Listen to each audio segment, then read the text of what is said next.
유성은 직여전이요 반월은 곡사궁이라. 이제 사물들을 서로 대비해서 이해하는 것, 사물을 그 자체로서 이해하는 것이 중요하지만 또 하나는 사물을 다른 것과의 그런 어떤 대비 속에서 이해하는 훈련이 상당히 의미가 있어요. 공부하는 데 굉장히 중요합니다.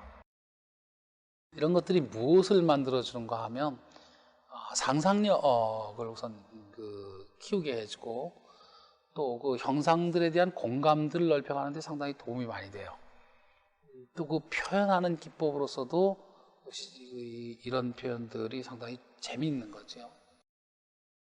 유성도 이제 여러 가지 이미지들을 사람들이 여기서 갖고 있는 것이지만은 아까도 얘기했듯이 별은 이 민의 애저기와 관계 많고, 별 떨어지면 그게 사람 하나 이사해서 사라지는 것이라는 그런 저기를 많이 씁니다. 물론 이제 어떤 특수한 별 같은 것을 떨어진 걸 보면 이건 누구의 죽음을 상징한다, 삼국지에 보면 뭐 그런 것도 많이 있고 이런 적이지만 어쨌든 그 저기를 유성을 잘 모르는 것입니까? 옛날 분들이 어떤 적인지를 그런 이미지들을 많이 보는 것인데 이게 아주 그야말로 기가 막힌 이 사선, 이게 이렇게 떨어지는 일은 없습니다. 유성은 반드시 사선을 읽어요. 이 떨어지는 저기가 사선을 그으면서 짧게 그 사선을 남긴다고, 아주 순간의 그 저기를 남기는, 이거 아주 짧은 순간을 얘기를 할 때도 유성이라는 표현을 쓰는 것이고, 지금 여기서는 그 흔적, 궤적, 유성이 떨어지는 그 궤적의 사선, 이 사선이 산의 형상을 지금 화살에다 비유를 한 거죠.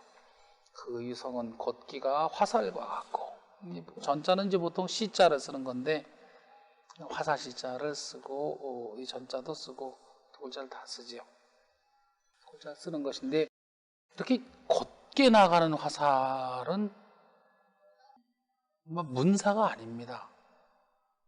문인들이 예학사어 서수로 유계 가운데 하나로서 배우는 활쏘기 방식이 아니에요. 이건 문사는 이 곡선을 그리는 거거든요. 완만하고 부드러운 이런 그 형태를 그리는 것이지 딱 걷게 나가는 게 아니에요. 이게 무사거든요. 전쟁에서 군인들이 쓰는 이 활쏘기 방식입니다. 그런 형태를 표현한 것 아닌가 생각을 해요. 화살 자체는 직이니까 시야전하고 형태 자체로서 얘기를 해도 좋을 것 같습니다. 그게 좋네요. 반월은 곡사궁이라. 반달은 굽기가 마치 거울 궁궁과 같다. 짝이 잘 되네. 그러니까 반월은 곡사궁이라. 반달은 굽기가 직과 곡을 짝으로 하는 거죠.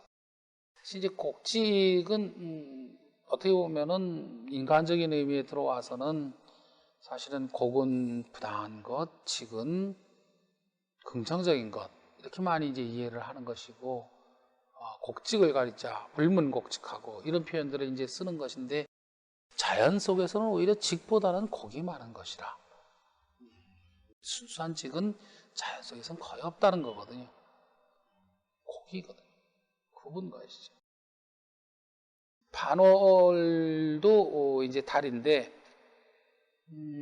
달 가운데 한 모습이지요. 달의 변화도 사실은 그것을 사람들이 지금들은 거의 잊어버렸습니다. 예전에는 날 보는 건 달 보고 날 보는 것이라, 달을 보면 나를 보는 것인데, 지금들은 이제 그런 필요가 없어져서 편리해지긴 했지만, 그 대신 하늘에 있는 달은 있고 달력에 있는 날만 기억하는 이런 저기가 되면 이게 이제 삶이 추상화되고 개념화돼 버리고 이렇게 되는 것이죠. 우리가 살아가는 세계하고 자꾸 멀어지게 되는 거죠. 그리고 지금 이 반달이라고 했는데, 반달도 한 달에 2번이나 있는 거거든요. 반달이 2번 있다는 것도 잘 모르는 것이다. 되게 6일에서 8일 정도 이제 반달 형태를 갖게 되는데, 상현이 있고 하현이 있는 것이다. 지금 여기 이제 활공자를 썼지만은 그 활에서 활틀이 있고 현이 있거든. 바로 그 현자처럼 이렇게 휘는 거, 그게 현이거든. 상현, 하현을 얘기하는 게.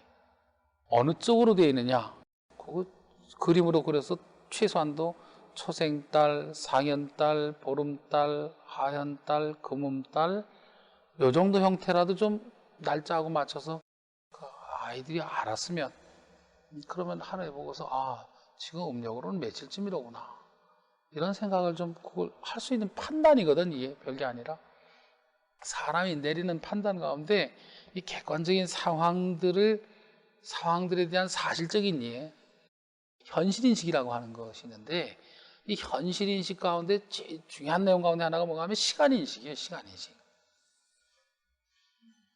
때를 모르면 미국 선생님이 그랬어요. 때를 모르면 그거 아무것도 아니거든. 그 때의 기본이 뭐예요? 자연시간이거든. 천시거든. 그 천시를 보여주는 걸 읽을 줄 아는 힘이 있어야 한다. 그런데 그걸 안 배우는 거예요. 시계 없으면 천연적인지도 모르고 살면 곤란하지 않나. 달력 없으면 못 살면 곤란하죠. 그런 게 이 때를 아는 거예요. 이 현실 인식의 가장 출발점이 되는 천시, 지리, 이런 것들을 알아야지. 사람을 이해해야지. 상통, 천문하고 하달, 지리하고 중간 인사해야 비로소 그게 선비거든. 예전에. 그런 것들을 읽어내는 이 훈련 없이 되는 건 아닙니다. 굽기가 마치 활과 같다. 활의 현이겠죠. 현과 활 틀하고 다 딱.